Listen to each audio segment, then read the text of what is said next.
Bible itself, Acts 1:3, says that with many convincing proofs, Jesus appeared to his disciples for 40 days after his resurrection. Imagine attending a funeral only to find the guest of honor knocking from within their coffin. Such rare, chilling moments challenge our understanding of life and death, leading us down a path filled with wonder, fear, and incredulity. Welcome to a journey into the unexpected realm of modern resurrections. Modern resurrections, case studies. The thin line between life and death is sometimes blurred, leading to astonishing tales of resurrection that confound both the heart and the mind. From the quiet of a funeral home to the shock of mourners, here are the stories of individuals who have, astonishingly, woken up on their own funeral journey. An event that stunned attendees, 76-year-old Bella Montoya, who was declared dead following a stroke and cardiopulmonary arrest, began knocking from within her coffin during her wake. The sounds of life emanating from her supposed final resting place prompted immediate action, leading to her readmission into intensive care.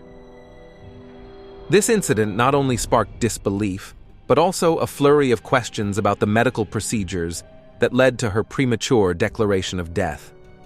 In a similarly bewildering case, a 66-year-old woman at an Alzheimer's care center in Iowa was declared dead, only to be found gasping for air inside her body bag at a funeral home. Although she was returned to hospice care, she passed away 2 days later, leaving behind a narrative that challenges the finality of death declarations. The funeral of 16-year-old Nacy Perez took a shocking turn when her family heard screams coming from her coffin. Declared dead after collapsing and showing signs of lifelessness, her family's hopes were briefly reignited upon discovering her attempts to escape her coffin. Tragically, she was confirmed dead again after being removed from her tomb, adding a layer of horror and tragedy to her family's grief. Watson's family experienced a fleeting moment of hope during his open casket funeral when he showed signs of life. Initially declared dead following a dental procedure, it was suspected that sedatives had mimicked the appearance of death. This case not only highlights the precariousness of diagnosing death, but also the profound implications of medical sedation. Walter Williams' story is one of the most astonishing, as he woke up in a body bag just as he was about to be embalmed. His temporary revival, attributed to his pacemaker starting up again, fooled medical professionals into believing he had passed away, showcasing the complexities surrounding modern medical devices and their impact on life signs. Declared dead by her family doctor, 91-year-old Janina Kolkiewicz was found alive, wriggling in her body bag after spending 11 hours in a mortuary's cold storage. This miraculous survival not only questions the thoroughness of death examinations, but also highlights the resilience of the human body. The tale of Camille, a 25-year-old who awoke in a mortuary refrigerator after being declared dead following a night of heavy drinking and a resulting cardiac arrest, borders on the unbelievable. His revival challenges the finality of death certificates and underscores the dangers of premature medical conclusions. The Lazarus phenomenon explained. In the realm of medicine and beyond, the Lazarus phenomenon stands as a mystifying occurrence that defies the stark finality of death. Named after the biblical figure Lazarus, who was resurrected by Jesus 4 days after his death. This phenomenon refers to the unexpected return of spontaneous circulation, ROSC, after attempts at resuscitation have ceased. It compels us to explore the edges of life and death, where science meets the inexplicable. At its core, the Lazarus phenomenon is a rare medical event characterized by the spontaneous return of cardiac activity following the failure of resuscitation efforts. Documented across various cases worldwide, this phenomenon raises significant medical, ethical, and procedural questions. The exact causes of the Lazarus phenomenon remain an area of ongoing research and debate among medical professionals. Several theories have been proposed to explain these miraculous recoveries. A significant buildup of carbon dioxide in the blood due to inadequate ventilation during resuscitation efforts may lead to a suppressed heart function. The removal of resuscitation equipment could potentially allow for the normalization of carbon dioxide levels, stimulating the heart to restart. Medications administered during resuscitation, such as adrenaline, might not have immediate effects due to factors like poor circulation or hypothermia. Once circulation improves post-resuscitation efforts, these drugs can suddenly take effect, leading to the spontaneous return of cardiac activity. Positive end expiratory pressure, PEEP, can inadvertently be generated in patients receiving mechanical ventilation, especially in cases of obstructive lung disease. This can lead to decreased venous return to the heart, and upon discontinuation of ventilation, the return of normal heart function might occur. Since the first recognition of the Lazarus phenomenon in medical literature, numerous cases have been documented, illustrating the wide range of circumstances under which it can occur. From a 65-year-old in Malaysia who was found with a pulse 40 minutes after being pronounced dead, to an 89-year-old woman in New Haven who regained a pulse 5 minutes after resuscitation efforts were abandoned, each case contributes to a growing body of evidence that challenges our understanding of death. The Lazarus phenomenon has profound implications for medical practice, particularly in the protocols surrounding the declaration of death and the discontinuation of life support. It underscores the necessity for the potential for spontaneous return of circulation suggests that healthcare providers may need to extend the period of observation after cessation of life-saving efforts. There's a need for continual review and update of resuscitation guidelines to include considerations for the Lazarus phenomenon, ensuring that all possible measures are taken before declaring death. For families and medical staff alike, the phenomenon poses ethical dilemmas and emotional turmoil. Clear communication and support mechanisms are crucial in managing cases where the phenomenon might occur. Beyond its medical significance, the Lazarus phenomenon invites contemplation on the philosophical aspects of life and death. It serves as a reminder of the limitations of human knowledge and the mysteries that still elude our grasp, encouraging a humble approach to the practice of medicine. Historical incidences of premature burials. Throughout history, the fear of being buried alive has haunted the human psyche, stemming from countless tales and documented cases of premature burials. This ancient dread has influenced not just cultural practices around death, but also led to the creation of inventive safeguards to prevent such a horrifying fate. The specter of taphophobia, the fear of being entombed prematurely, has thus shaped funerary customs across different eras and civilizations. Historical accounts of premature burials date back to ancient times. The Greeks and Romans shared stories of individuals who were mistakenly buried, only to be discovered alive later. To prevent such occurrences, they developed customs such as holding wakes, where mourners would watch over the body for an extended period to confirm death. During these times, the chaos of plagues and wars often led to hurried burials, sometimes of individuals who were not dead, but in deep comas, or suffering from diseases that mimicked death. It was during the medieval period that the practice of placing bells in coffins became popular, allowing those who woke up underground to signal for rescue. The 19th century saw a heightened fear of premature burial, fueled by sensational literature and reports of alleged incidents. This era witnessed the invention of safety coffins, equipped with mechanisms such as flags, bells, and breathing tubes to allow the dead to alert the living. Notable figures, including Hans Christian Andersen and George Washington, expressed fears of premature burial and requested measures to prevent such an eventuality. Several historical figures reportedly experienced or narrowly avoided premature burial.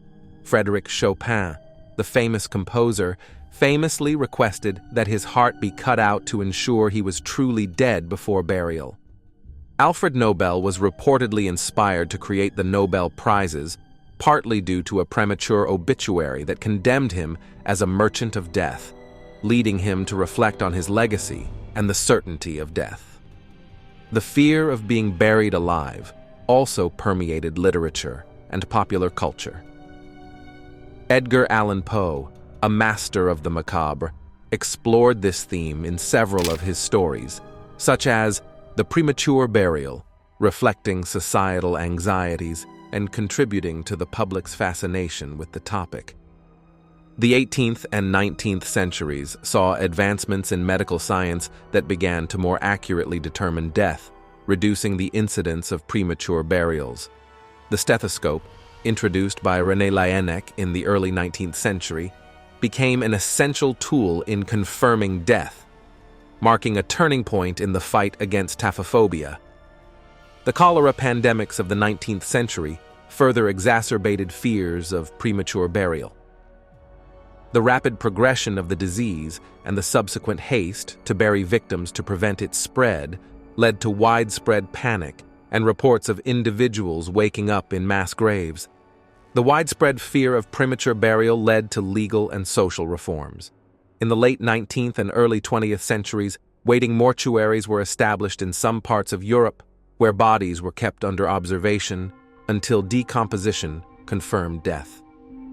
These facilities represented a societal attempt to reconcile the fear of premature burial with the advancements in medical understanding of death.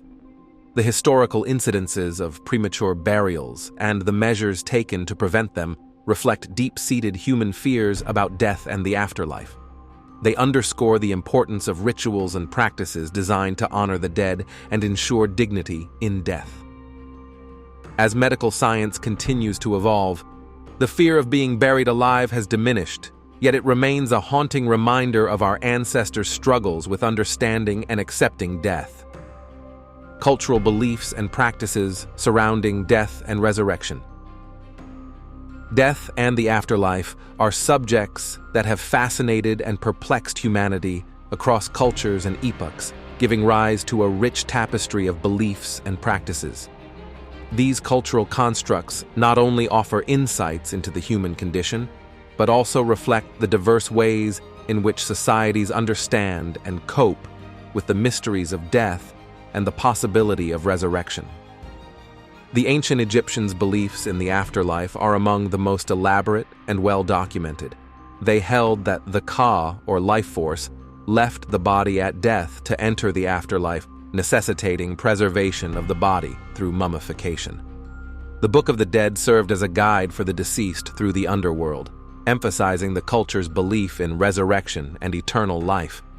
The Greeks and Romans entertained various notions of the afterlife, with the Greeks believing in a soul's journey to the underworld. Mythical figures like Orpheus and Hercules attempted to overcome death, reflecting a desire for reunion and resurrection. Romans adopted these concepts, also emphasizing the importance of legacy and memorialization over physical resurrection. Hinduism introduces the concept of samsara, the cycle of death and rebirth, governed by karma.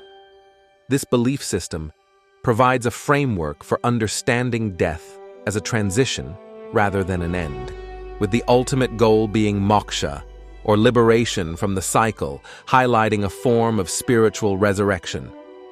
Similarly, Buddhism teaches about rebirth, where the cycle of samsara can be escaped through enlightenment, leading to nirvana. Here, death is seen as a critical moment in determining one's future existence, with practices and rituals designed to guide the deceased towards a favorable rebirth. These Abrahamic religions share beliefs in an afterlife, with variations in how resurrection is understood. Judaism has diverse views on the afterlife, generally focusing on a righteous life on earth with some references to resurrection. Christianity centralizes the belief in resurrection, with Jesus Christ's resurrection being a cornerstone of faith, promising eternal life to believers.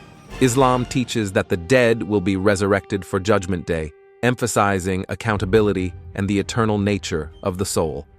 Many African and indigenous cultures embrace a profound connection between the living and the dead, with ancestors playing an active role in the lives of the living.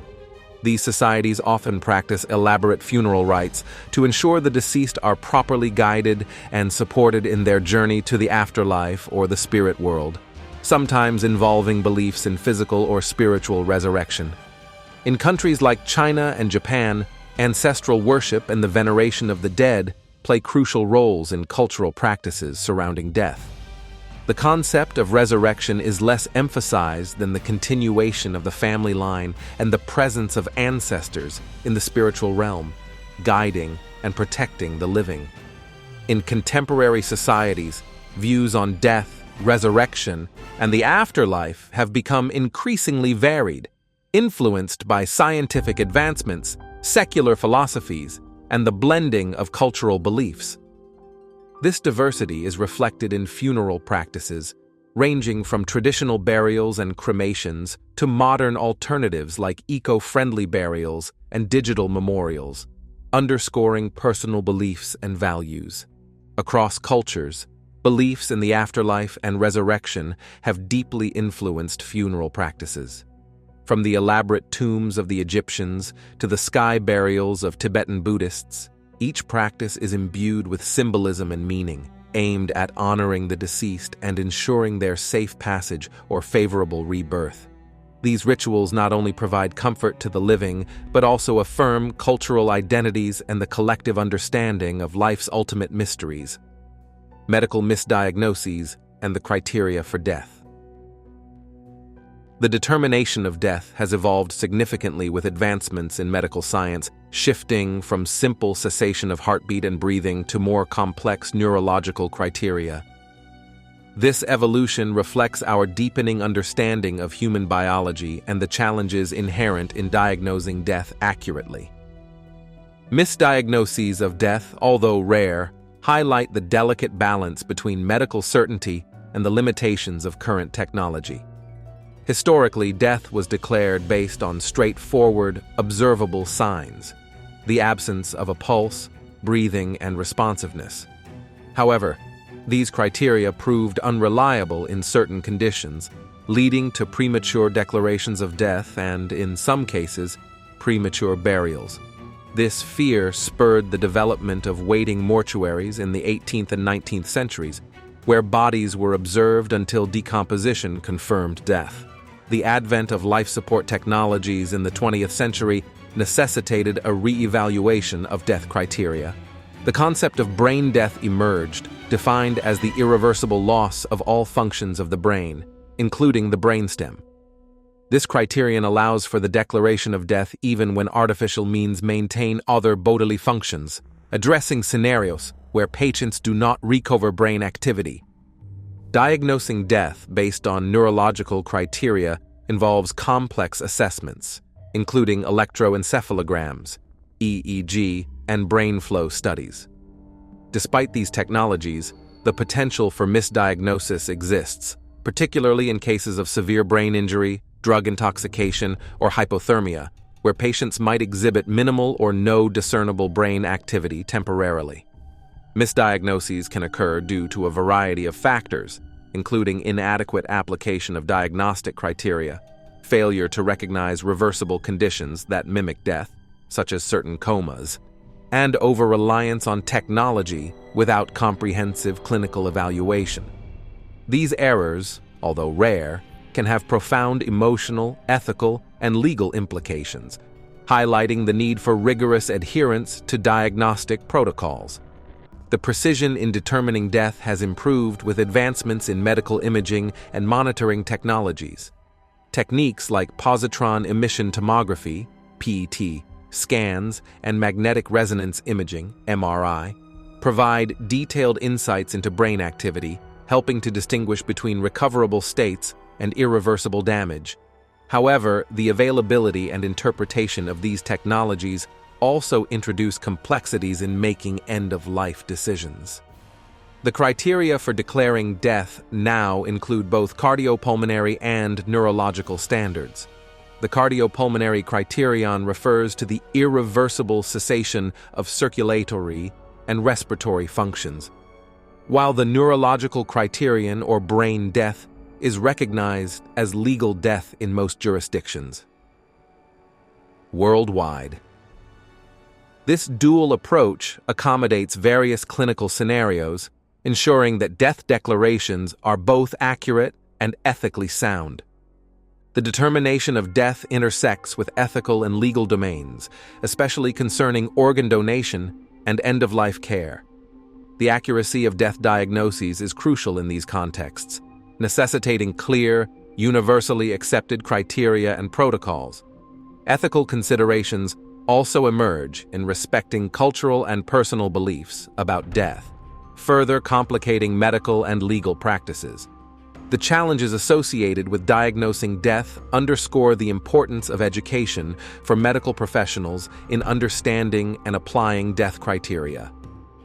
Continuous training and updates on best practices are essential to minimize errors. Moreover, policy frameworks must adapt to incorporate technological advancements and address ethical dilemmas, ensuring that death determination is both scientifically grounded and culturally sensitive.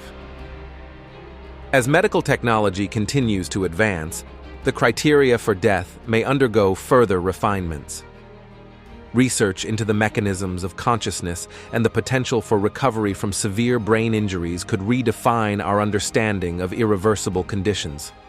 The development of more sophisticated diagnostic tools promises greater accuracy in death determinations, potentially reducing misdiagnosis and their associated traumas. The psychological impact on survivors and the resurrected. The phenomenon of individuals waking up during their own funerals or after being declared dead is not only a medical anomaly, but also a profound psychological event with lasting effects on both the individuals who come back to life and their families. The emotional and psychological ramifications of such events are deep, complex, and can vary significantly from one person to another, shedding light on the human capacity to cope with extraordinary circumstances. Imagine the disorientation and sheer panic of waking up confined in a coffin or a morgue. The initial shock and confusion can give way to a range of emotions, from relief at being alive to existential dread about what was experienced during the period of unconsciousness. Some may interpret their return as a miracle or a second chance at life, profoundly affecting their personal beliefs and outlook on life. However, not all impacts are positive. Some may suffer from post-traumatic stress disorder, PTSD, anxiety, depression, or a profound fear of death, complicating their readjustment to daily life. Beyond the immediate psychological effects, those who experience such near-death experiences may face challenges in re-establishing their identity and place in society. They might feel alienated or different, struggling with the survivor tag and the curiosity or stigma from others. Questions about why they returned when others did not can lead to survivors' guilt or a relentless search for purpose. For families, the emotional whirlwind can be equally tumultuous. The joy of getting a loved one back from the brink of death can be overshadowed by the trauma of having gone through the grieving process. Families may experience a complex mix of relief, confusion, and even fear. Fear of the unknown, fear of losing their loved one again, and fear of the implications of their loved one's return. The premature mourning process is abruptly halted, leaving families in a liminal space between grief and relief.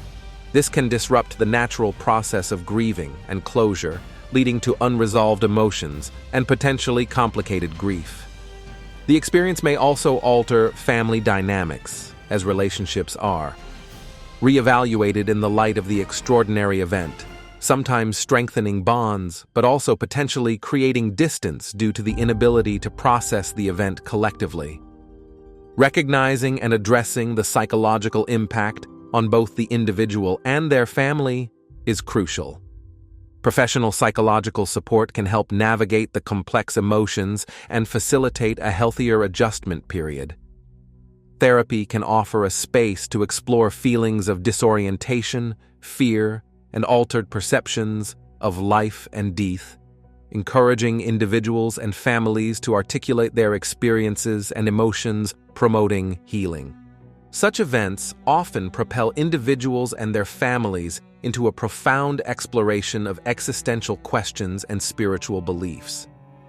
The search for meaning after such a near-death experience can lead to significant personal growth, a reevaluation of life's priorities, and a deeper understanding of spiritual beliefs. For some, this journey is enriching, providing clarity and purpose, while for others, it may entail a struggle with doubt and uncertainty. The reaction of the wider community can also play a significant role in the psychological adjustment of the individual and their family. Supportive communities can aid in the normalization process, offering a buffer against the stigma and isolation that can sometimes occur. Conversely, sensationalized attention or negative stigma can exacerbate feelings of alienation and distress. The long-term psychological impacts are as varied as the individuals themselves. While some may emerge with a renewed zest for life and a profound appreciation for every moment, others might remain haunted by the experience, struggling with fears of death and existential angst. Ongoing support, understanding, and patience are key to navigating the complex journey back to normalcy, or a new normal that accommodates the changed perceptions and realities stemming from such extraordinary experiences.